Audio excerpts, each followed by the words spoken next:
fica uma dica importante para os pais conversarem de forma honesta com os filhos, no campo daquilo que a gente chama de diálogo, porque não tem acontecido isso. O diálogo é a conversa mais sofisticada que os seres humanos podem ter. É a estratégia mais sofisticada, porque no diálogo, primeiro, a gente nunca entra num diálogo com respostas prontas. Segundo, no diálogo, a gente se coloca junto com aqueles que estão no diálogo para pensar junto. A gente entra num fluxo de busca de entendimentos. Então o erro, o acerto faz parte desse trajeto. É como se a gente pegasse nas mãos uns dos outros e nós nos embrenhássemos numa mata fechada e a gente precisa entender o que vai descobrir ali.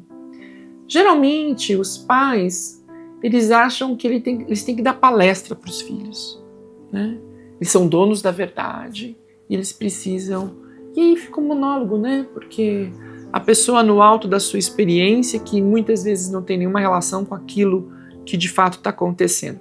Tem pais, por exemplo, que transferem para a conversa com os filhos a conversa que tem no ambiente de trabalho, né? Então, o pai age dentro de casa como se ele fosse ali o gerente, o diretor ou o CEO, dependendo do contexto em que ele está inserido, né?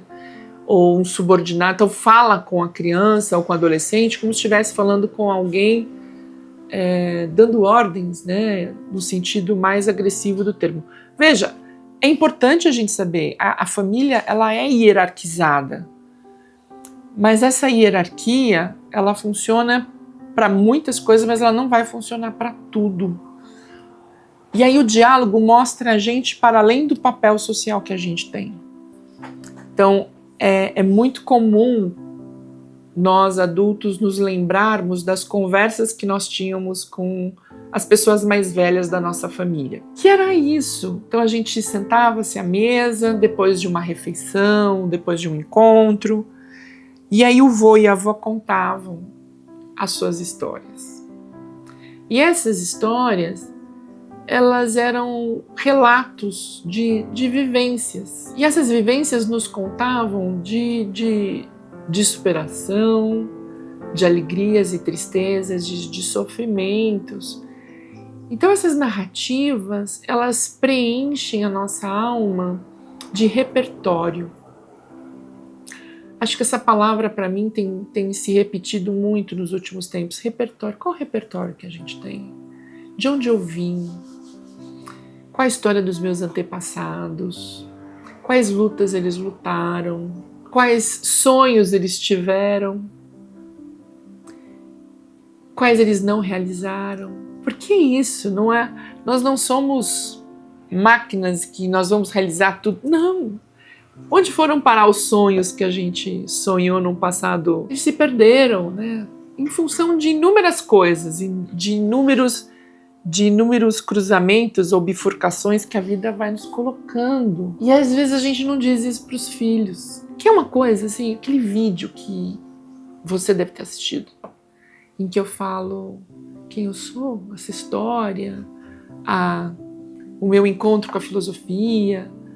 As pessoas falam muito desse vídeo para mim. Eu falei, nossa, eu não imaginava que você tinha essa trajetória. Nós somos seres muito interessantes, né?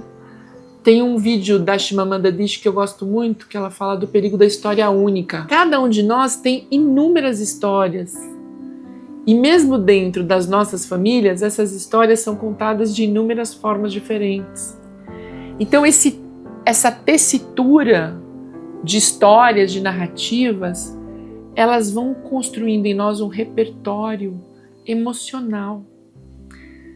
Não é porque nós vamos viver aquilo de novo, mas é porque quando nós estivermos diante de um desafio, a gente vai lembrar que é possível resolver esses desafios. Existe a história do vô, da avó, da mãe, do pai, do tio, da prima, do primo, do antepassado que eu nem conheci, mas que passou, que superou.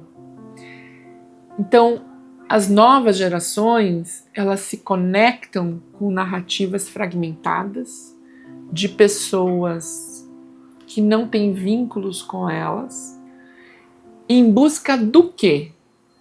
Em busca desse enlace. Então, se a nossa sala de aula, se a nossa conversa após o almoço, ela tiver esse ingrediente, ninguém vai usar o celular. Né? Todo mundo quer ouvir essa história. Nós vivemos um momento em busca de narrativas verdadeiras. Claro, a gente não está aqui para produzir coisas, embora alguns estejam, mas a gente quer essas narrativas porque a gente quer pensar sobre como que seria se fosse comigo. E quando for comigo, num outro contexto, como é que a gente vai fazer? Que respostas a gente vai dar? Se você chegou até aqui, curta, compartilhe, ative o sininho. Vamos fazer esse canal crescer. A gente se vê no próximo vídeo.